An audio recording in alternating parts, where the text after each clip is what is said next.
wabarakatuh. Naam, Waislamu takbir. Allahu akbar. Raha. Biriko biraza. Biriko biratora. Abari n'amatwi yo kumva nibumve. Ntacyo narenzako.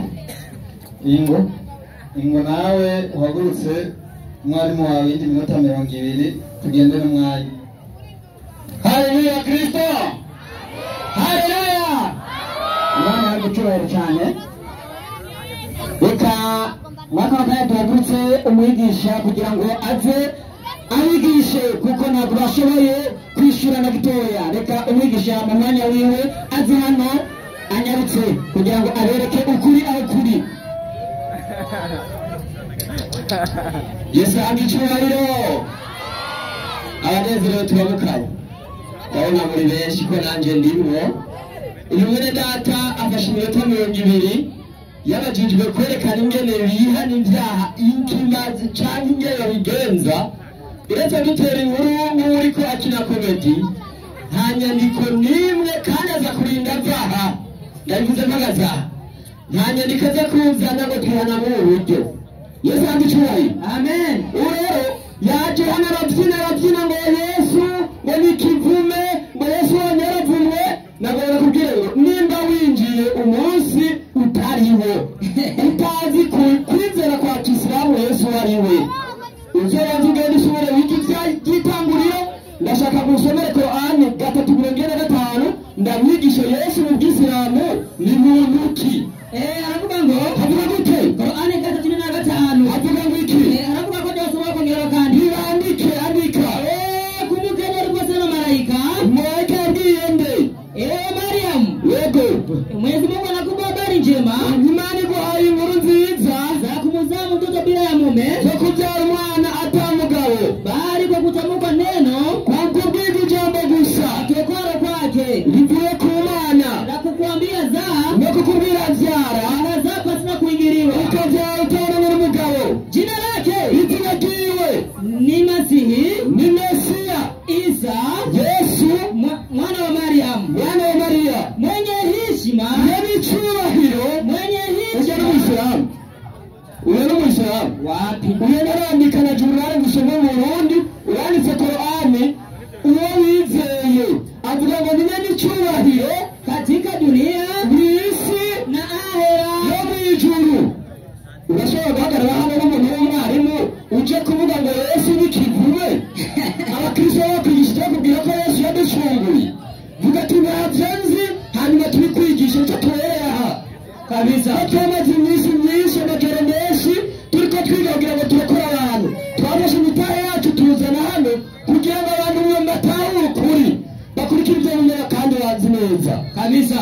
Yavuze ngo Pawulo ari umusazi yaravuguruye mwarimu ariko rero ntabwo namushwanyira kuko wigiye muri Qur'ani uzorinda upfa uhanze soko Abrahamu hari intumwa nyinshi utamenye. Nyandiko nayivuga yandike gusa ntabwo nkeneye kwisoma. Ni Qur'ani igice cya 4 umurongo w'64 havuga ngo mumenye ko ari intumwa tutarabwiye ibyazo ukiza hano ukugize intumwa wabwiye ibyazo nizihe. Yesu agicyubahiro. Amen. Ujeje washirira hari aye ni inyandiko ijya ibindi nyandiko dusomere tubanze tuwe Pawulo ni muntu ki ariko ni wa kabiri 5:13 havuze gute baguze hano umusazi yavuze ngo umusazi aravuga ngo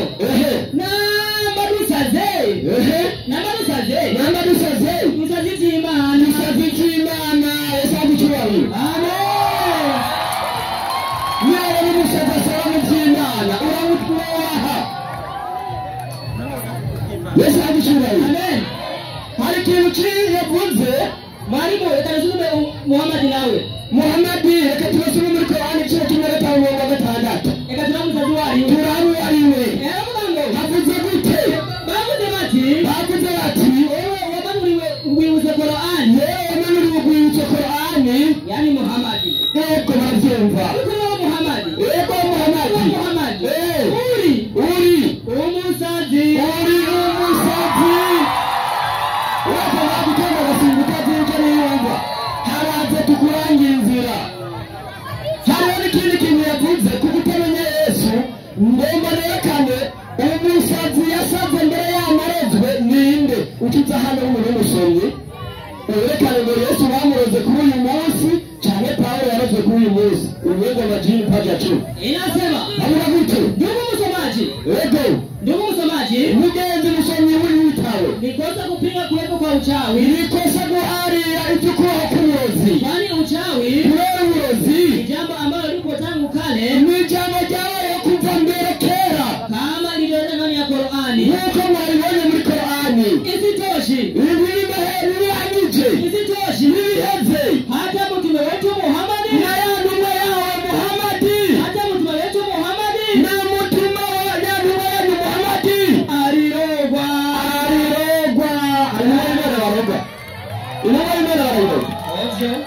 Uzozi kuja ukinira hubona shaho apana hanga hasa kutamba gasimbo kabisa nabuta wa Yesu ntabwo okay reka tubandanye bavuze ngo ariroga sinagasigoye baravyumva ko yararozwe hagiye gucanga yere ukeza ngo abantu bavyumvise ariko ivyo yataruritse twagiye tugeze mbega Yesu ni muntu ki ndabira muri Matayo 20 igice cya 21 havuga gute havuga ngo kuri Yesu avuze ngo Yesu nabasha kugiza abantu nibyo kunda ego aranditse ngo ariko gute kwenye mwana w'umuhungu azogira mwana w'umuhungu hauze mute Yesu kandi mute Yesu kuko ariwe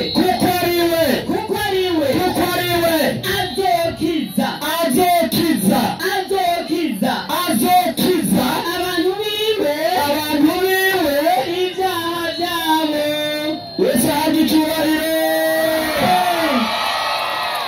ahasi gutamba agasimbo turakubaza duti harimo byinshi yavuze usanga nangije umwanya ndi muri ivyo ntarigisha ati mbese abisilamu bihanangwa iki hari ibintu agenda harafundikanya hirya no hino tuhageze muri mukwema mwiza ibindi ndabigarukako nikanirabona kagiye gusigara ego ngubunifu volume mbere ya kabiri page 57 hadisi y'ijana nemberako aranditse ngo wihana gute wihana koko wiki aravuga ngo atakayetawaza umuntu muri wo umwe yatawaje nyumbani kwake ari muhiri wiwe byari byo kwiga ari mwewe wose murabizi kisha akaenda kwenye nyumba msikitini hanyuma akagenda ku nzu umusigiti katika nyumba za Mwenyezi Mungu inzu imwe mu nzu z'Imana nk'uko yavyizera kutimiza fariza ya sala agiye gushitsa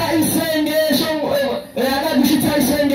katika fariza amri ya Mwenyezi Mungu nk'uko byategetswe n'Imana yabo zinakuwa hatua zake zicaziba intambuko ziwe kila hatua buri ntambuko moja inafuta dhambi buri ntambuko imwe ifuta ibyaha bandanya inafuta dhambi na kila hatua n'iyindi ntambuko inapandisha daraja cheo ngo ica imuduza icyubahiro uze kuza hano uvuga ati ni gute umuntu yiyoze ari muhira imaraye mu kuja gushikura ashobora kugenda ziyoze buri kintu cyose abanyabyaha bose ntabutoga ni gute umuntu yatubona koga ibyaha muhiri wiwe uze kuza ngaho umuntu w'umugabo isigura abitwereke ntabwo ari si gutanga agasimbo gusa ngaha ariko wagiye paje 110 n'ico gitabo nyene aravuga ngo edisi yaho y'amajana 230 ego havuga gute iravuga ngo mwarimu bavuga ngo iki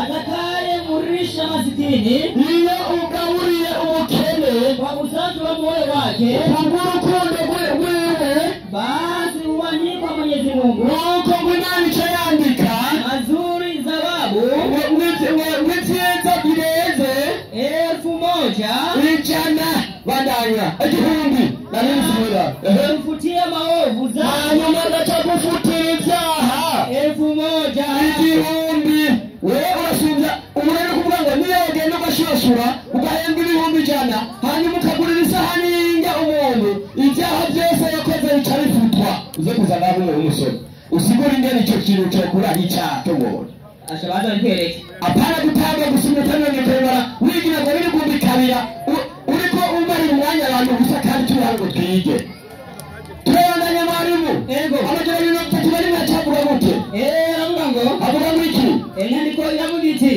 aho nyene mu cyo bitaro ukuyana kw'abayisilamu uko kote y'amakenga cyane ni kwipaje 110 hadisi Nguye nyandiko ikurikira iravuga ngo ivuga ngo iki? ogopeni moto Nimutinye umuriro hata kwa kipande cha tende. mbona ngo ku gipande kimwe cya tende. Ni ukuvuga ngo iyo uhaye umuntu ikimanyu cy'icyamwa bisaba ngo uhunze iki? Umuriro. Rero niba ishikoze mbere y'inshi Reka tubane mwarimu. twagiye Kwa hakika sadaka inazima moto. kubera ko ibyo umuntu atanga bifite umuriro. Ni umukore mwandinifu verine ya mbere niya kabiri paji 110 hadisi y'amajana 330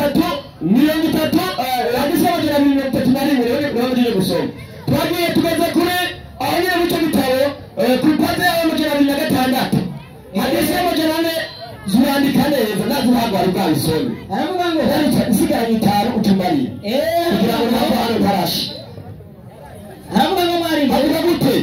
Hakika mwanamume Iyo umugabo akimtazama mkewe yaraje umugore wiwe kwa matamanio ya kuingiliana, mu buryo bwiza bwo kumushaka ngo yarongorane, naye mke nawe umugore akamtazama mumewe akaraba umugabo wiwe ajili hiyo akamurana ubwo buryo nyine bwo gushakana ngo yarongorane, basi anawatazama Mwenyezi Mungu. nuko rero Imana ikibaraba Utazamaji wa rehema, indaro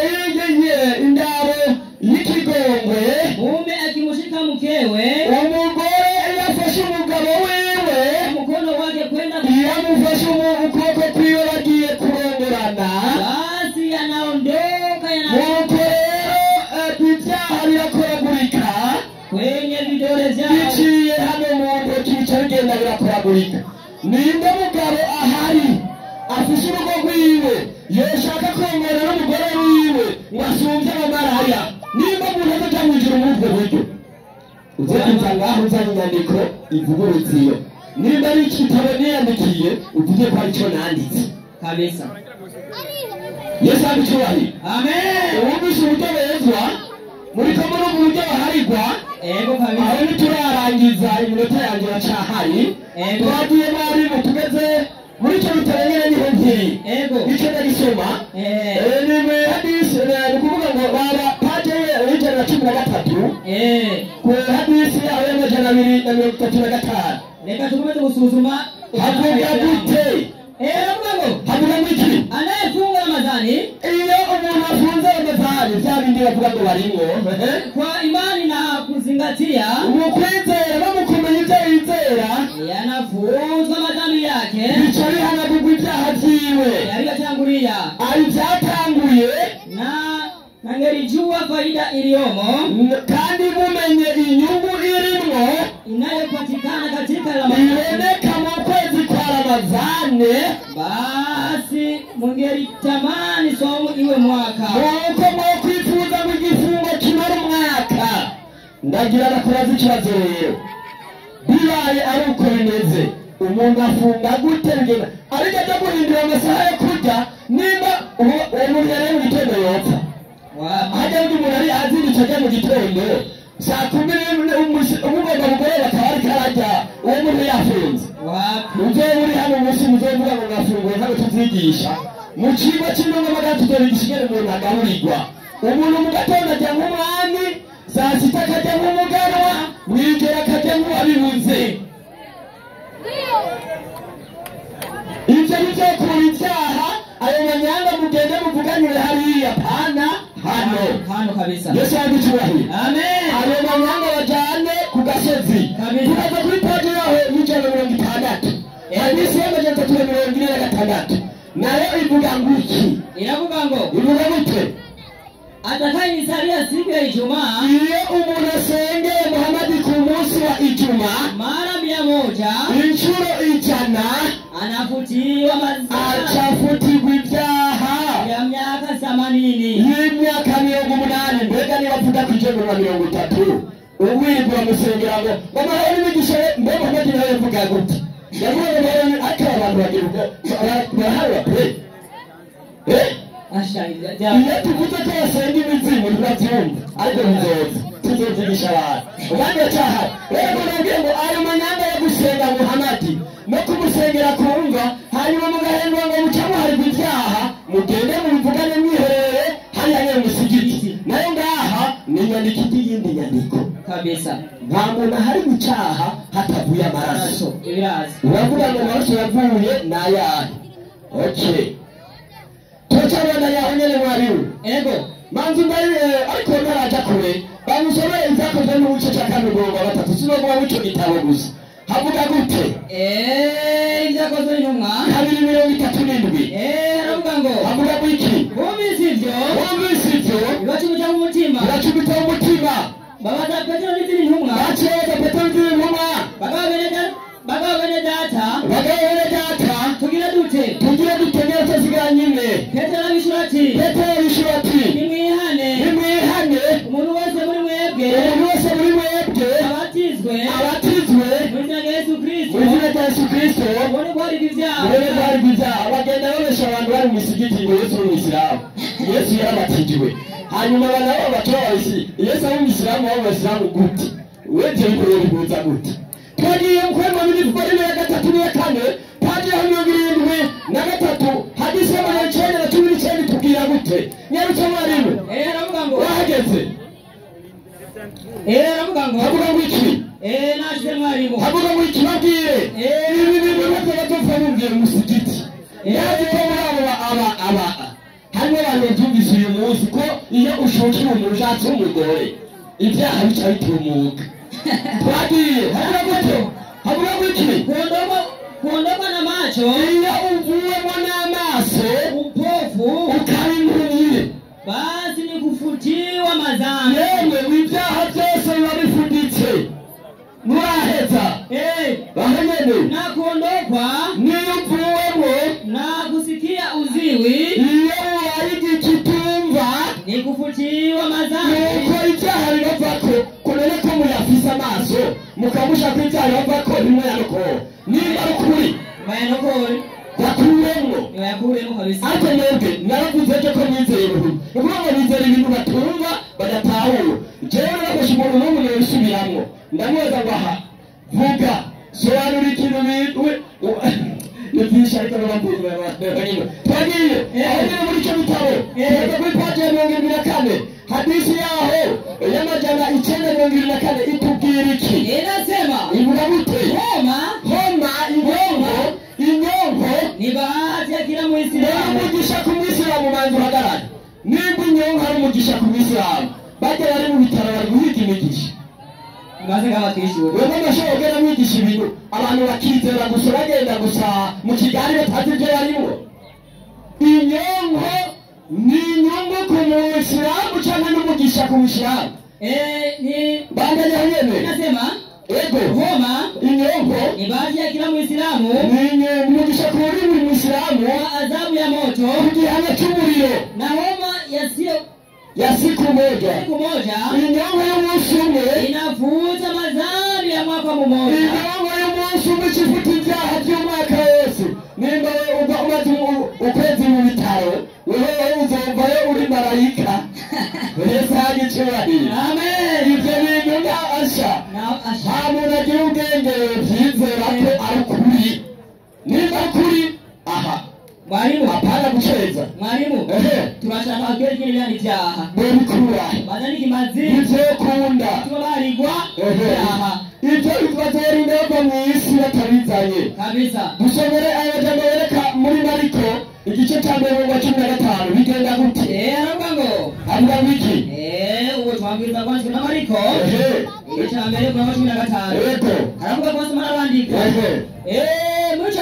muri icyo gihe Yesu atangura kwigisha mwihane kuko Imana uri hafi Yesu amucyubahiro amen niba mutihanye mukizera ngo turwaye malariya ibyaha biraheze mukizera ngo dushatse abagore bacu ibyaha birarangiye ndababwiye ngo mwizeye ibyo mutumva kandi ndabivugiye nagorambye ngo twe twamaze amajoro imirango tugura ibitabo bituzinze muzigere mu binyegeza kugira ngo tugire abantu kuri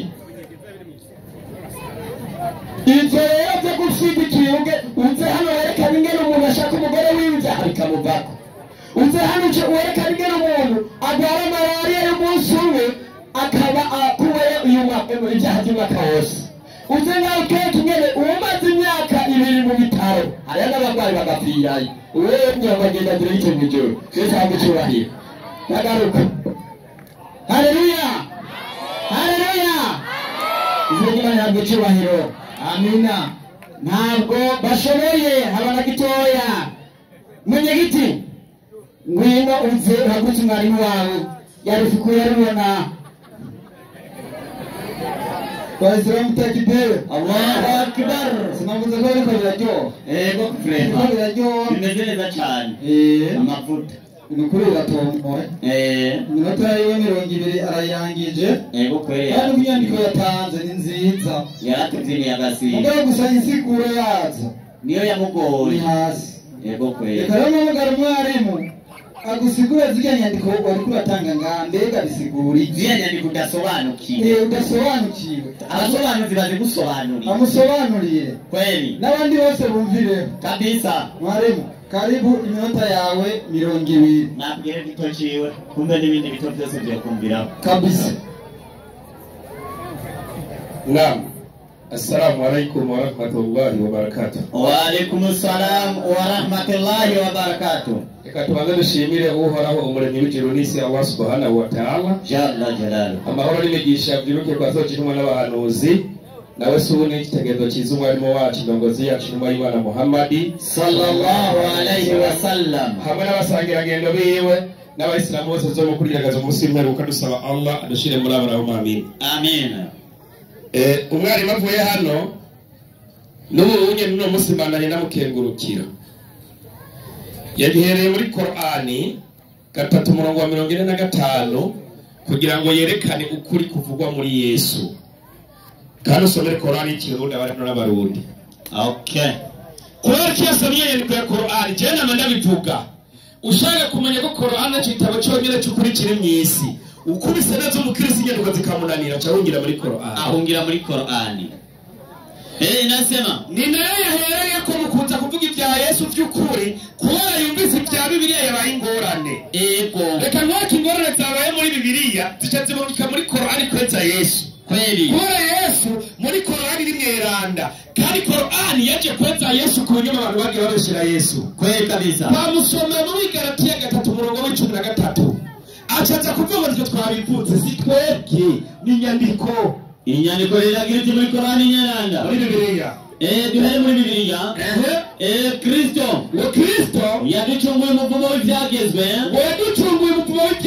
mwarimu aravuga ati abemera ko ibyagezwe by'Imana ari umupfumo tunzi intoki mwadugije wapi ataka kuri umutwebwe eka ndiwira umuwewe wabyandikira iki kweli bandanya yacitse ikivume ku bwacu ngo Yesu mwacitse ikivume kubera abakristo yemwe biri muri Bibiliya ego abayisilamu ngo twavuze ngo Yesu ni ikivume eka cyane n'abakristo bavumye Yesu kubera ibyaha byabo kweli none muvumye Yesu tubitsire wapi acaraza ati renda wonye Yesu si ikivume kugira ngo byerekane ko Yesu atari ikivume ni muraba muri Qur'ani 3:45 nivyo kweli kabisa wowe mwarimu mwijuzo wapfayo kubera nyandiko yeza Yesu nigihe abamarayika bavuga bati intumwa y'Imana Muhammad imaze kuza ku isi sallallahu alaihi Gaburiyeli aragaruka kwa Muhammad aramwibutsa ati intumwa nziza Yesu barayityoce Gaburiyeli acabwira Muhammad ati babwira uti nigihe abamarayika bavuga bati ewe Mariyamu mu by'ukuri Allah atibuka igihe Allah uhoraho araguhaye inkuru nziza y'ijambo rimuvuyeko yatanga inkuru nziza y'ijambo rimuvuyeko yuko uzovyara umwana yitwa Masihi Isa mwene Mariyamu yuko uzovyara umwana yitwa Yesu Mesiya mwene Mariya kuko Bibiliya mwarumvise ryari yamwise mwene Dawidi mwene Yosefu Imana iravuga iti Yesu nabwo yoza kwagirizwa basataribo kandi uyu Yesu reka ndamwenze biciye ku ntumwa y'Imana Muhammad ubwo nyene Yesu abareze arejejwe muri Qur'ani soma azogira icyubahiro ku isi abayisilamu twe turazi ko Yesu yabafite icyubahiro ngaha ku isi no mu buzima budahera kandi akagira n'icyubahiro mu ijuru kuko n'ubundi yari kuna miso special Imana yamubikiye atoza gukora hano kuko ibyo abayisilamu turabizi azoba arimo bari hafi ya Allah uyu Yesu ari hafi y'Imana nicyo gituma atamisilamu yohuba avuga ngo Yesu ni iki ni Imana kuko arazi neza ko Yesu ari impande y'iki y'Imana cyangwa umusilamu yubaruke ngo Yesu ni ikivume intumwa y'Imana Muhammad yatubwiye ati afite icyubahiro ngaha mu isi no mw'ijuru. Kuri babandi bamwemera ku munwa gusa ngo yacitse ikivunde ku bwacu. Muragowe. Inna lillahi wa inna ilaihi raji'un. Acaragenda mwari muri Korani 15:6. Korani 15 aya 6. Manje kwikinga Korani na Satani yavumwe. Yego. Kwizina ry'Imana nyene imbabazi nyene impuhwe. Nyarusa. Aya igira iti. Muyikurikirane neza. Bavuze bati. Ewe wamanuriwe urwibutso Korani. Atewe wamanuriwe urwibutso Korani. Burya mu vy'ukuri. Wewe uri umusazi. Baca baraza barabwira ngo Muhammad ni umusazi. Mwebwe nyene natutse nyuma y'Imana nde? Muhammad. Ariko Paulo wayivugiye tujewe Paulo ndi umusazi. Ubyo umuntu yivugiye n'ibyo abandi batutse umuntu ibyo bintu birasa. Eka nta hamwe bihuriye. Ugaca uhagarara ngaho buri mwarimu. Wahe. Hera nyene kabiri umva babivuze. Kabiri hagira hati. Hari igihe abahakanye bazokwipfuza ngo iyo bari kuba abayisilamu. Abo n'abahakanye bababajwe n'iby'intumwa y'Imana Muhammad kirabuze gusenga iby'Imana baca batanga gutukira Imana Muhammad ngo ni umusazi. Ariko si Muhammad yise umusazi nka Paulo. Bareke bajye binezereze. Ati Imana cyo tubareke bajye binezereze. Basamazwe n'umunaho w'ibyisi. Ariko bazobimenya. Ariko ibyo muzobimenya. Kandi twaboneje igisagara na kimwe ataruko cyari gifise igihe kizwi igeretsaho. Abo bahakanye rero nibo batutse intumwa y'Imana nde? Muhammad. Kumwe batukana Yesu ngo ari monde arimo Beelzebuli umukuru w'abadayimoni. Yesu sikaba bamubwiye no none turiga tuvuga ngo Yesu arimo dayimoni. Ariko Paulo cyayivugira ati jewe ndi umusazi mbere dushana abandi bantu bose gusara.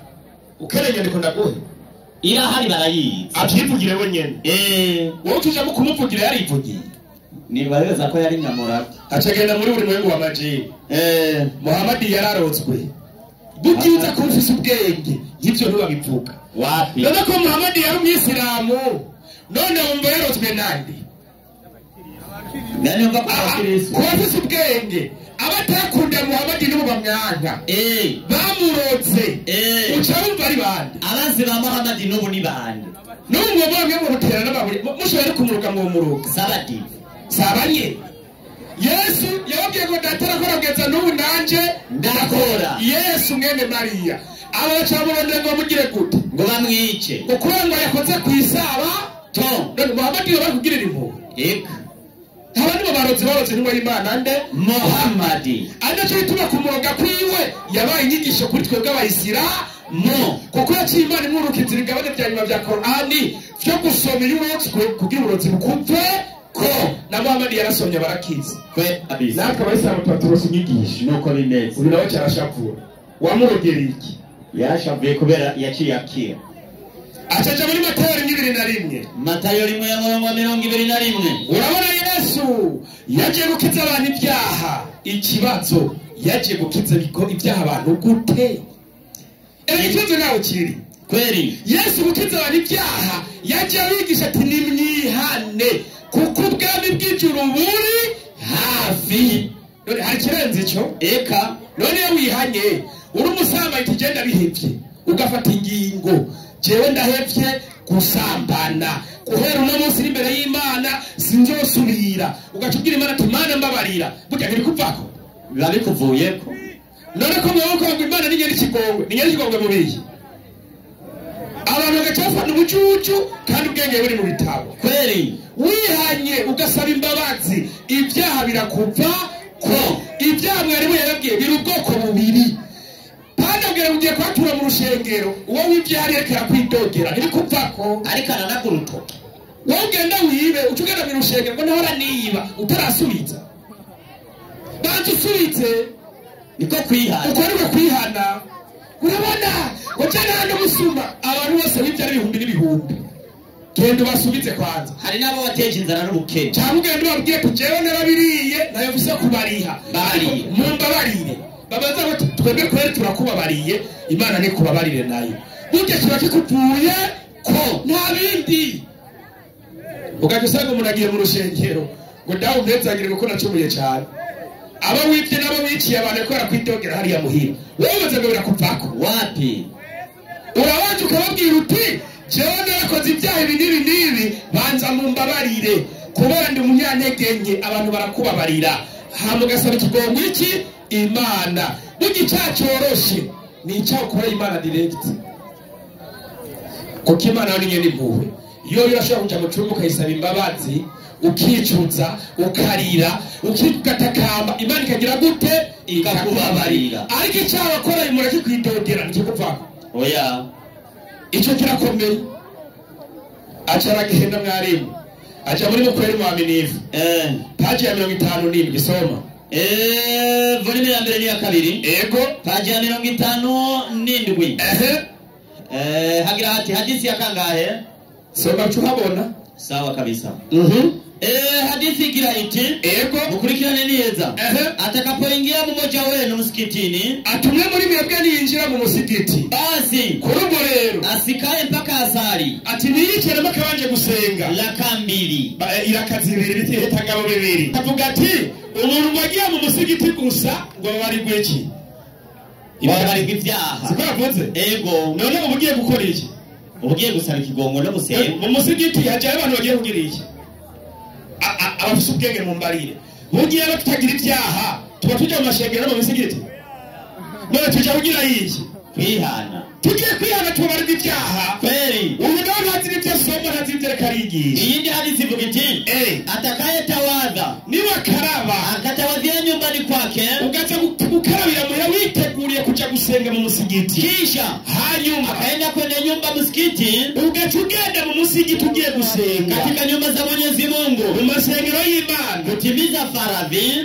sala katika faradhi ego amri ya Mwenyezi Mungu ati itegeko ry'Imana umaze gushitsa icagezwe cayo basi zinakuwa hatua zake kila hatua ati intambwe yose uzotera mmoja anafutiwa dhambi ufutirwa iki ibyaha sitega yeye kubera umuzirikanyi washize muri wewe ugiye gusaba Imana imbabazi ugiye gusenga mu musigiti ugiye gutakambira Imana uyibwira ibibazo ugiye mu rushengero gusaba ikigongwe Imana irabona mu mushahari wawe ukitiyumvira gusa ati jereka nkarabe nitegure ngende mu musigiti Imana igendera gutera intambwe ya mbere ati ibi ndafuse ibi kuko Imana ibiziri kujanye nawe upfira mu nzira nawe upfira mu nzira Imana kwandikira ko bamaze kubabarirwa kweli nayo nawe kubera umuzirikanyi washizeho wari wo kuja kwihana navyo bazi acavuga ati ayo mazi none yubakura ibyaha gute. Hari abantu bari bamaze nk'abo mu gihe ca Yesu hari abantu bamaze nk'abo mu gihe ca Yesu kweli. Yohana 13:5 Yohana 13:5 ego inyandikira giriti araheza asuka amazi mu mubehe Yesu asuka amazi mu mubehe atangura koza ibirenge vy'abigishwa no kuberana kuzicamba za kenyeje ego akashika kuri Simoni Petro yashitse ku mugabo ko Simoni Petro yarabaza ati mugenzi yameze nk'uyu niwe unyoza ibirenge abaza Yesu ngo rero unyoza ibirenge Yesu aramwishyura ati icyo jewe ndiko ndakora we nturi bukimenye ubu burya natwe bw'Abayisilamu dukora abantu bokimenya utaraba umwisilamu ariko uzokimenya hanyuma ariko niba sirimu kaza mu musigiti uzokimenya. Petero aramubwira ati nawe uzokwigera unyoza ibirenge gushitsa ibihe byose Yesu aramwishyura ati Yesu aramwishyura ati ntakoza nawe tuzoba duhuriye natwebwe ntitutoga no tuzoba duhuriye nande na Yesu. Simoni Petero aramubwira ati mugenzi Simoni Petero aramubwira ati mugenzi ugarukirize ku birenge gusa rero ugarukirize ku birenge gusa ariko ushikane ku maboko no ku mutwe none twe tubikoze icyakiriye nta na kimwe ingoni mu mutwe wawe wewe kweli. Acharagenda muri mukweri mwamirifu nyene iyo juzo nyene kabisa paje y'ijana na 10 kweli. Soma inyandiko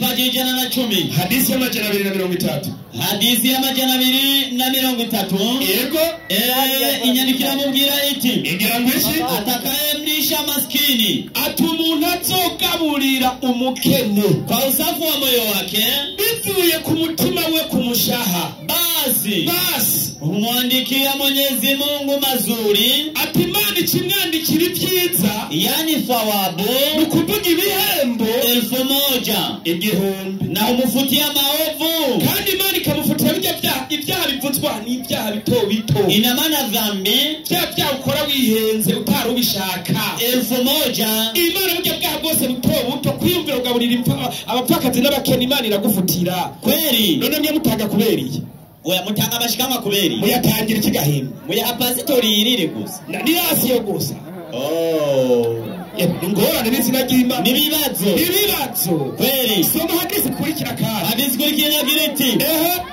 ogopeni moto ati nimutinye umuriro hata kwa kipande cha tende kwa hakika ati mu by'ukuri sadaka inazima moto ati burya gutangisha ikanwa gutangisha igira 10 birazimya umuriro kweli ariko uyu muntu afite ibibazo arafite ingorane none gutangisha ikanwa cyangwa ikigira 10 si itegeko ry'Imana kabisa nitubikora kugira ngo twiriyetse kweli Imana tubabarira amakosa dukora kabisa none umuntu atarigera asaba icy'Imana ngo yatanguye akavuye yego kweli si sawa ingorane ziri mu mutwe ingorane prema achageranya muri mukwari mwaminifu haji amajana 206 Paji ya 206 soma inyandiko inasema ego hakika mwanamke ati umugore akimtazama mkewe ati umugabo iyaravye umugore wiwe mwanaume akimtazama mkewe kwa matamanio ya kuingiliana akeneye ko bahuza mbabo barangura amabanga y'abubatsi naye mke akamtizama mume wake hama umugore agacera umugabo wiwe bakanezerwa kwa ajili hiyo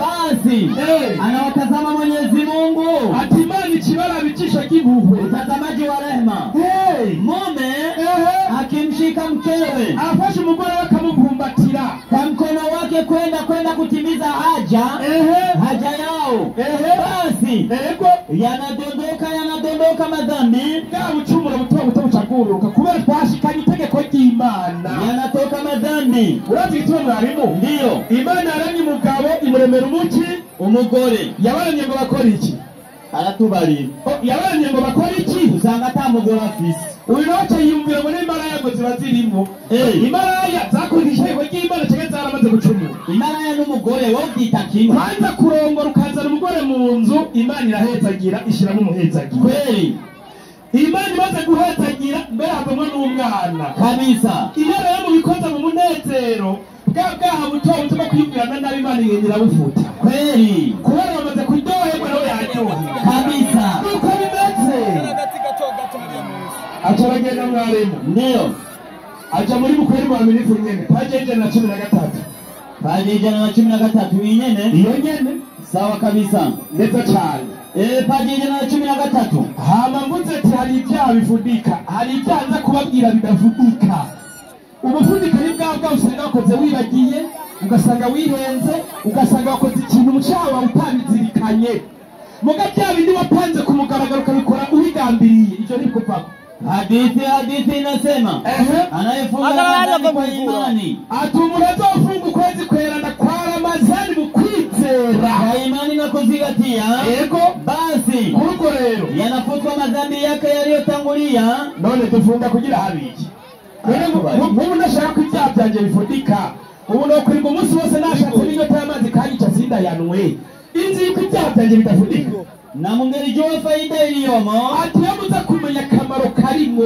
inayopatikana katika Ramadhani muri Ramadhani dusenga hafi ijoro ryose nk'ubu narayihanura basi kugira ngo sabe ngo Imana ndayitakambire si kureka kurya gusa no kunywa babazi ngo muri Ramadhani udufunga kureka kurya no kunywa bo nicyo bazi no kutamenya yaba byari ibyo byo tari ngeni baraniri kubusa basi mungelitamani swaumu iwe mwaka iyo abantu baze kumenya ibihembo biri mu kwezi kwerana kuri Ramadhani twisonzesheje abantu bosabye kwisonzesha umwaka buzima kweli uko nukuri kabisa muri Ramadhani ibyaha birafutwa kandi uko zikiza k'Imana kwandikira 10 kweli ibyo n'ibihembo twirongera kurohora Imana rugira byose none bukaba abasilamu namwe n'inzigo ariko aratwumvira inzigo twakiwere muri bonisi shakuriyahura acaca muri mukweri mwaminifu reka nja kwigikurikira kabisa mwanya kurandega kabisa yacagera muri pointi ya gatatu n'iya kane hadi mukweri mwaminifu ihadise 73 paje 73 paje 73 hadithi inasema hivi ivuga ngo iki akiumwa muja atumunie yagwaye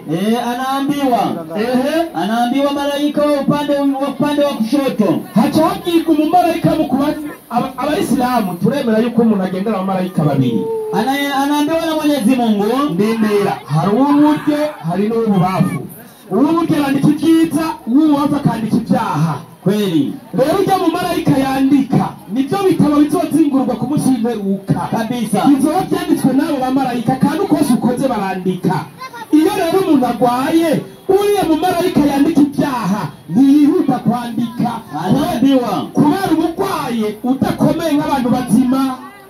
Kweli kabisa. Ikaramu ibanza kugenda buke buke kuko Imana yakugwaje abandi bakomeye cyangwa gukora ibyaha urwaye. Uri wese rero mu gihe cyo gusambana wewe ujya kwiba akaguru kagwaye. Burya wowe ugenda ukajya gutema umuntu waracitse ukuboko. Ikibazo ni mu mutwe. Ikibazo kiri mu mutwe y'uwahawe. Kweli. Bandanya mwari bikurikira. Hadithi kulikia. Kuondokwa na macho upofu. Rindira kwanza na mukosori yonyene. Yohana 9:41. Yohana 9:41. Na Biblia irashinga intahe kabisa. Nyarutsa 9:41. Yohana inyandikira giriti.